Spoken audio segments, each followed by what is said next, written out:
김건희 특검팀이 통일교의 민주당 자금 지원건은 다른 기준을 적용했는지를 두고 논란이 커지고 있습니다. 공소시효도 문제가 되고 있는데요. 관련한 법적 쟁점들 임주혜 변호사와 짚어보겠습니다. 어서 오십시오. 네, 안녕하세요. 네, 자 저희가 쭉 보여드린 것처럼 통일교가 국민의힘뿐만 아니라 민주당도 지원했다라는 진술이 나왔는데도 김건희 특검이 이를 수사하지 않았다라고 하는 부분이 논란을 키우고 있습니다. 자, 특검팀은 특검법상 수사 대상이 아니라고 설명을 하고 있는데요. 어떻게 된 겁니까? 그렇습니다. 이 통일교 측 전 간부 윤 전 본부장이 지금 내놓고 있는 이야기가요. 국민의힘 측에만 통일교 측이 어떤 자금을 제공하고 어떤 알선을 한 것이 아니라 민주당 측 인사에게도 특히 윤석열 대통령의 당선 이전부터 접촉해 왔다는 그런 진술을 했던 것이 새롭게 확인이 된 겁니다. 이와 관련해서 이제 국민의힘 측에서는 특히 특검 측이 민주당 측의 어떤 이런 상황에 대해서 인지하고 왜 곧바로 수사에 착수한다거나 별건으로 또 기소하지 않았느냐 이런 부분을 문제 삼고 있는 건데요. 일단 특검 측이 밝힌 입장에 따르면 해당 내용을 어떤 이 청취하고 이 수사 기록으로 만들어 놓은 부분까지는 맞으나 특검이 대상으로 하고 있는 이 수사 대상에는 포함되지 않는다고 선을 그은 겁니다. 지금 특검법에 따르면요. 이 특검을 진행을 하면서 특히 김건희 여사 특검 같은 경우에는 관련된 사건들을 수사를 하다가 새롭게 인지된 사건에 대해서도 권한을 갖고 있는 것이라고 명시가 되어 있습니다. 다만 인지하는 모든 사건에 대해서 수사하는 것은 너무 그 범위를 넓히는 것이기 때문에 적절하지 않고 관련 있는 것들만 수사를 하고 다른 인지 사건들은 원칙으로 돌아가서 다시 수사를 하도록 하겠다라는 입장인데요. 지금 윤 전 본부장 측이 민주당 인사에게 금품을 건넸다고 진술한 시점이 2022년도 대선 이전의 일이고 그렇다면 이것은 현재 특검이 대상으로 하고 있는 그런 부분과는 너무 거리가 먼 것이기 때문에 수사 대상으로 삼지 않았다는 설명 나오고 있습니다. 예. 그런데 선별 수사 의혹을 제기하는 측에서는 공소시효를 봤을 때 충분히 의심할 수 있다라고 하는데 이게 어떤 얘기입니까? 이 불법 정치자금 수수와 결국 관련된 부분인데 네. 만약 민주당 인사가 이 통일교 측으로부터 어떤 불법적인 정치 자금을 받았다면 그 공소시효, 그러니까 처벌을 할 수 있는 그 기한이 공소시효라고 볼 수 있는데 네. 7년입니다.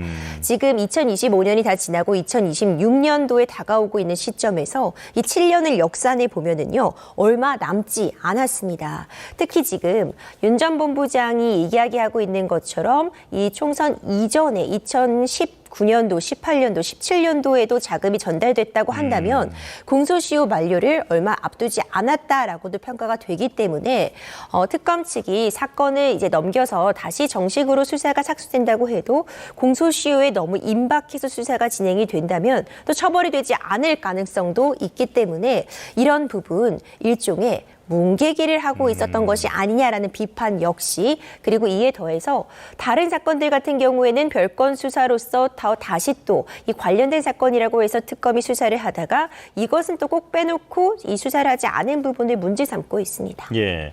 그런데 이런 진술이 나온 게 그 자신의 공판에서 윤영호 전 통일교 세계본부장이 이런 얘기를 했단 말이죠. 자, 증언 선서가 되어 있는 상황이었기 때문에 이런 진술이 신빙성이 있다라고 볼 수 있겠습니까? 일단 기본적으로 이미 여러 가지 재판으로서 수사를 받고 있는 상황이고요. 본인의 입장에서 봤을 때 현 시점에서는 이미 많은 이야기를 하고 있는 인물이기 때문에 굳이 거짓된 내용까지 이야기할 필요가 있을까. 특히 현재의 신분을 고려할 때 본인에게 이득이 됨이 없음에도 불구하고 굳이 한쪽에 불리한 증언을 할 이유는 없다고 봅니다. 일단 정확한 부분은요. 이것의 어떤 진위 여부는 추가적으로 수사를 통해 밝혀질 부분이라고 보고요. 아직 계속해서 재판이 진행되고 있는 상황이기 때문에 추가로 다른 구체적인 진술이라던가 증언도 나올 가능성을 배제할 수는 없을 것 같습니다. 예. 자, 이 민주당과 통일교 사이에 그 의혹을 계속해서 제기하는 측에서는 사실 김건희 특검의 이번 수사를 보면 상당히 별건 수사를 많이 해왔다. 수사 대상을 계속 확장해 왔는데 이번에만 가만히 있었다라는 것은 인정할 수 없다라고 그렇게 주장을 하고 있는데 사실 실명까지 그 언급이 되는 인물들이 있었잖아요. 이 부분에 대한 수사가 이루어지지 않은 것, 마찬가지로 앞서 설명해 주신 것처럼 수사 대상이 아니라고 판단했기 때문일까요? 그렇죠. 특검 측은 인지한 모든 사건 사건을 다 특검이 손댈 수는 없다라는 취지를 이야기하고 있는데 그렇다면 조금 더 그럼 어떤 사건은 직접 손을 대고 어떤 사건을 넘기려고 하는지에 대한 기준을 밝혔으면 좋았겠다라는 생각을 합니다. 예. 실제로 여러 가지 인지된 사건들을 특검 측이 직접 수사한 일례들이 이미 있어 왔습니다. 대표적인 것이 구속된 조영탁 IMS 대표와 관련해서도 집사 게이트에 대한 수사를 진행하는 과정에서 새롭게 인지한 이 기자 청탁 의혹에 대해서 수사를 직접 특검이 하기도 했고요. 이런 부분을 보자면 단순히 이것은 관련이 있다, 이것은 관련이 없다고 보았다라는 설명에 덧붙여서 어떤 사건까지는 우리가 직접 수사를 했다는 부분을 밝혔으면 좀 더 명확하지 않았을까 생각이 들고 예. 이 부분만 꼭 집어서 빼놓고 이제 특검 측이 수사를 하지 않은 부분에 대해서는 계속해서 좀 논란의 여지가 있을 수밖에 없어 보입니다. 예. 민주당에서는 자체 진상조사를 검토 중이다라고 하는데 이게 어떤 법적 구속력이 있는 건 아니잖아요. 그렇죠. 자체적으로 진상조사를 통해서 관련된 인원들에 대해서 좀 일단 자진해서 한번 이야기를 들어보자 정도의 취지인 것 같은데요. 예. 이미 이런 진술이 있었다는 부분이 언론에 공개되었고 특히 윤 전 본부장의 구체적인 다른 사람과 통화 내역에서 민주당 인사들도 접촉을 했고 금품을 제공한 바도 있으며 실제로 이 한학자 총재를 직접 만나러 왔던 사람도 있다라는 취지의 구체성이 담긴 진술이 있기 때문에 앞으로 추가적인 수사는 좀 불가피하지 않을까 생각이 되고요. 예. 추가적으로 윤 전 본부장 또는 다른 사람들의 구체적인 진술이 확보가 된다면 민주당 내에서도 관련된 수사를 피하긴 어려우리라고 봅니다. 예.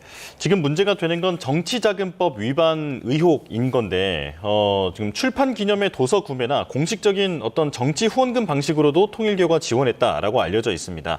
자, 그런데 받은 사람이 선관위에 신고를 했다면 받은 사람은 처벌을 안 받을 수 있다면서요? 이게 어떤 내용이냐면요. 공식적으로 출판 기념회를 한다거나 후원을 받은 그 금원 자체는 문제가 없을 수 있습니다. 이건 공식적인 경로, 좀 투명한 경로라고 볼 수 있는데요. 다만 이 정치 자금은 특정 법인 단체와 관련된 자금으로는 정치 자금을 기부할 수 없다고 되어 있습니다. 그런데 이 정치 자금을 받은 쪽에서는 이것이 통일교 측으로부터 받은 자금인 것인지 이것을 기부하는 개인의 자금인 것인지 그 자금의 출처까지는 확인할 길이 없기 때문에 만약 이 정치 자금을 받은 입장에서 선관위에 내가 이 금액을 정확하게 이 도서 구매라든가 출판 기념회를 통해서 정치 자금으로 받았다라고 신고를 하면 불법적으로 정치 자금을 준 쪽에서는 처벌이 될 수 있어도 경우에 따라서 받은 쪽은 또 문제가 되지 않을 여지는 있습니다. 아, 예. 조직적 지원은 안 되는 건데 받은 사람이 그걸 알 수는 없다. 정당한 후원이었다라고 주장을 하면서 신고를 한다면 그거는 이제 넘어갈 수도 있다라는 말씀이시고요. 자, 특검팀은 이걸 다른 수사기관에 인계할 예정이다라고 밝혔는데 앞으로 그렇다면 수사는 어떻게 되는 겁니까? 일단 내사 사건 번호까지는 부여되었고 사건 기록도 만들어졌다라고 이야기 나오고 있습니다. 네. 그러니까 이것이 민주당 의원들 측에도 지금 윤 전 본부장이 자금을 댔다라는 단순 의혹 제기에서 끝난 것이 아니라 적어도 이런 사건이 있었다는 걸 수사기관 내부에서도 인지하고 있고 별도로 이제 기록으로 만들어 놓고 있다라는 부분까지는 확인이 된 거기 때문에 앞으로 관련해서 수사가 조금 더 이어질 수밖에 없는 상황이라고 보여지고요. 만약 지금은 일단 의혹에 불과하고 구체적인 진술이 있기 때문에 추가적인 조사를 하는 단계라고 볼 수 있겠지만 구체적으로 특정 금원이 전달된 부분이라든가 어떤 청탁의 대가로서 무언가 이루어진 부분들이 확인이 된다면 수사의 대상 그리고 수사의 그 깊이는 더 깊어지고 넓어질 수밖에 없습니다. 예. 자, 노상원 전 정보사령관 얘기로 넘어가겠습니다. 앵커 리포트로 그 진술 태도를 저희가 한번 좀 짚어보기도 했는데 어떤 진술들을 내놨습니까? 여러 가지 이야기들이 있었는데 사실 이 어제 있었던 증인신문 초반에는요 대부분 진술을 하지 않았습니다. 그러니까 증언 거부권을 행사한 건데 본인 역시도 피고인으로서 재판을 받고 있기 때문에 증인 선서는 하고 본인 재판과 관련이 있어서 불이익한 처분을 받을 수 있기 때문에 증언을 하지 않겠다라고 한다면 법적으로 이건 보장이 되는 권리입니다. 예. 그런데 이제 진술 태도도 좀 문제가 됐었는데요. 증언을 하면서 귀찮으니까 대답을 하지 않겠다라는 그런 부분들이 있으면서 이 지기현 판사 역시도 재판장도 이 부분에 대해서는 태도를 지적하기도 했고요. 이렇게 오전에는 별 이야기를 하고 있지 않다가 이제 후반부에 들어서는 여러 가지 이야기를 내놓았는데 일단 큰 줄기를 보자면 진술을 좀 회유하려는 시도가 있었다. 일명 플리바게닝이라고 해서 진술을 진술의 대가로 어떤 이걸 양형에 참작을 해주겠다, 감면을 해주겠다는 플리바게닝 시도가 있었고, 그리고 지금 내가 여기서 모든 이야기를 다 하고 싶지만 본인의 재판에 불이익한 처분을 받을 것이 너무 분명하기 때문에 모든 이야기는 할 수 없다라는 취지의 이야기를 계속해서 증언했던 바가 있습니다. 예, 이 내용을 좀 짚어보면 노상원 수첩 얘기가 나왔는데 특검은 70쪽 분량의 수첩에 계엄 모의 정황이 담겨 있었다라고 주장을 했습니다. 자, 그런데 노 전 사령관은 별거 아니다라는 취지의 진술을 내놨는데 사실 내용은 상당히 살벌한 표현이 많잖아요. 그렇죠. 이 노상원 수첩이 이 비상계엄 초기부터 굉장히 화제로 떠올랐습니다. 이 수첩 내용을 보면 뭐 문재인 전 대통령, 이준석 의원, 뭐 유시민 전 이사장 이렇게 일명 정치인들이라고 볼 수 있는 또 유력 인사들에 대한 명단이 있었는데요. 특히 뭐 김두환, 차범근 이런 메모 부분을 언급을 하면서 어제 이제 증언을 하면서 김두환 같은 건 TV에서 야인 시대가 나와서 생각이 나서 적은 거고 차범근 전 감독 같은 경우에는 TV에서 손흥민이 나오길래 아 우리 때는 어떤 사람이 잘했지 생각하다가 적은 것이다.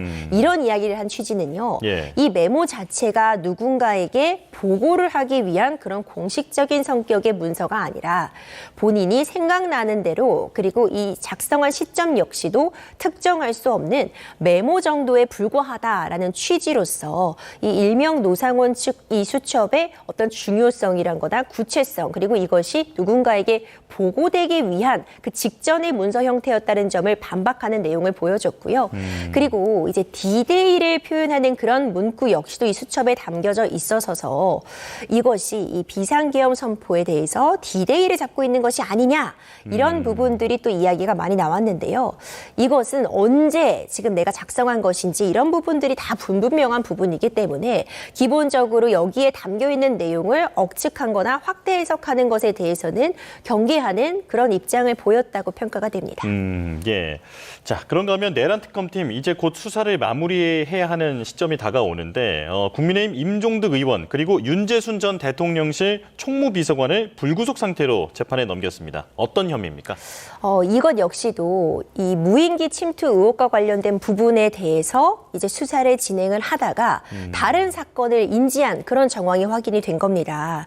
이 윤 전 비서관이 2023년도에 본인의 지인에 대한 인사청탁을 받고 당시 임종득 국가안보실 2차장에게 그 인사를 부탁했다라는 부분입니다. 예. 이 국가안보실 파견 직원으로 결국 이제 임원이 되었는데요. 국방부가 육해공군 적합자를 이제 추천받는 그 과정을 거쳤어야 함에도 이것을 거치지 않고 임용까지 이루어진 부분은 인사청탁에 해당한다는 부분입니다. 결국 이와 관련해서 불구속으로 관련해서 권리행사방해, 국가공무원법 위반 등이 문제가 되어서 별건으로 기소가 된 것이고요. 이와 관련된 부분 역시도 다른 사건에 대해서 수사를 하다가 인지한 새로운 사건에 대한 기소라는 부분이 확인이 됩니다. 예. 자, 그런데 임기훈 전 국방대 총장 인사청탁 과정에 개입한 것으로 나타났는데 기소 유예 처분이 내려졌습니다. 왜 그렇습니까? 이것이 앞서 그 노상원 전 사령관도 언급을 했었던 일명 이제 플리바게닝이라는 부분인데요. 지금 이 특검법에 따르면 이 특검법이 다루고 있는 부분들이 워낙 군사상 기밀과 관련된 부분도 밀접하게 연관이 되어 있기 때문에 섣불리 증언을 한다거나 진술을 하기 어려운 상황들을 감안할 때 만약 수사에 적극적으로 협조하고 수사기관이 묻는 그런 질문이라던가 새로운 진술 증언들을 한다면 형을 필수적으로 감면해 주겠다는 그런 내용을 담고 있습니다. 지금 임기훈 비서관 같은 경우에도 관련해서 이런 진술들 그리고 수사에 협조적인 태도를 보이고 있기 때문에 굉장히 핵심적인 역할을 담당한 초반에는 그렇게 알려져 있었는데 이제 기소 유예 처분을 받음으로써 일부 문제가 되는 지점은 있지만 수사에 협조하고 있는 부분이 참작받고 있다. 조력자에 대해서는 감면해 주겠다는 그 특검 측의 어떤 입장을 반영해 주고 있다라고 평가가 됩니다. 네, 알겠습니다. 여기까지 듣겠습니다. 임주혜 변호사였습니다. 고맙습니다.